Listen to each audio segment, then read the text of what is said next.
अब दुकान वाले को क्या मालूम कि हमारी दुकानिया में भगवाने घूम रहे हैं भिखमंगा बन के है। जज साहब जो वृंदावन वाले थे वो क्यों विरक्त हो गए। पत्नी ने कहा कि अरे भाई चलो, एक केवट की गवाही देने के लिए भगवान गवाह बन के चले गए थे कोर्ट में।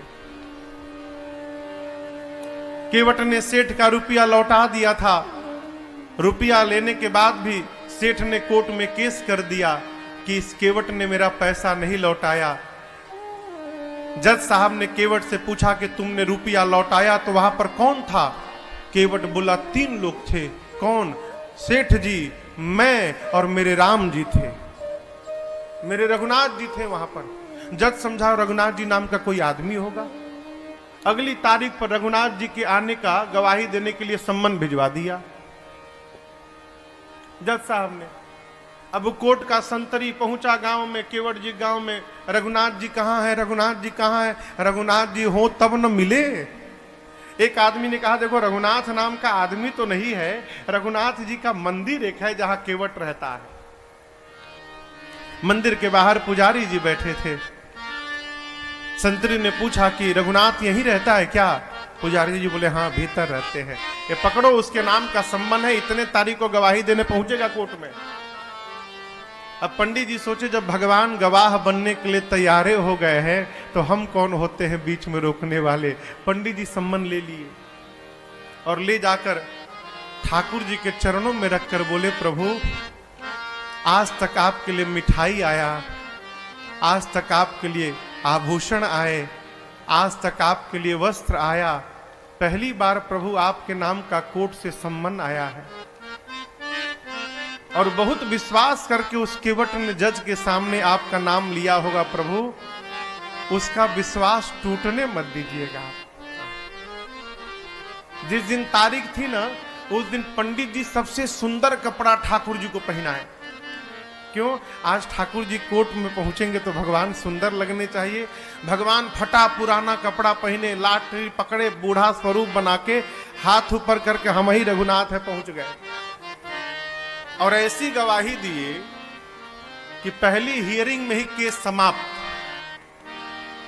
सेठ को सजा हो गई, केस तो समाप्त हो गया, लेकिन जज साहब डिस्टर्ब हो गए।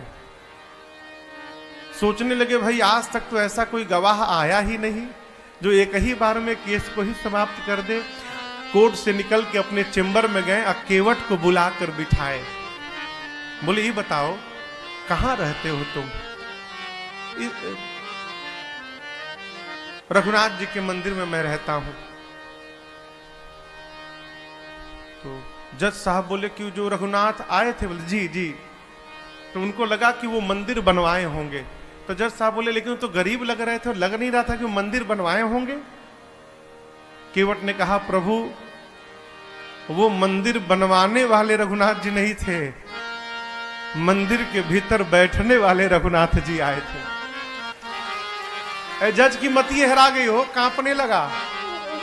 संतरी को बुलाकर बोला सही सही बताना तुमने किसको सम्मन दिया था? बोला सर माफ करिएगा सर, रघुनाथ नाम का आदमी नहीं मिला। रघुनाथ जी का मंदिर था, मंदिर में पुजारी जी को देके चला आया था मैं। तो जो आए थे वही पुजारी। नहीं पुजारी जी ये नहीं थे, दूसरे थे। जज को पूरी बात समझ में आ गई। घर गया और दरवाजा बंद करके जज साहब रोने लगे। पत्नी ने आकर पूछा क्यों रो रहे हो? पूरी बात बताए।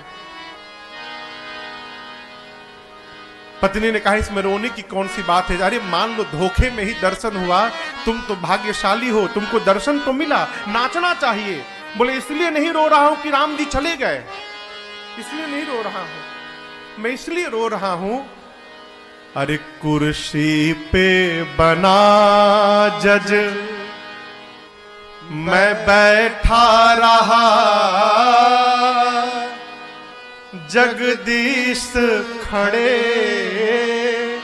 समझाते रहे। जिनकी अदालत में पूरी दुनिया जाकर खड़ी होती है, आज उनको मैंने अपनी अदालत में खड़ा कराया। ऐसा वैराग्य चढ़ा हो जज साहब को, उसी समय रिजाइन दिए। सब घर परिवार छोड़कर चले गए वृंदावन।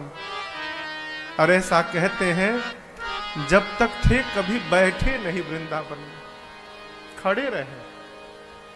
लोग कहते थे बैठते क्यों नहीं आप? बोले मेरी यही सजा है, मैंने भगवान को अपनी अदालत में खड़ा करा के रखा था। अब मैं भगवान के धाम में जब तक जीवित रहूंगा तब तक मैं खड़ा रहूंगा, अब मैं बैठूंगा नहीं। कभी भगवान किसी रूप में आ सकते हैं माई बाप, आपकी आस्था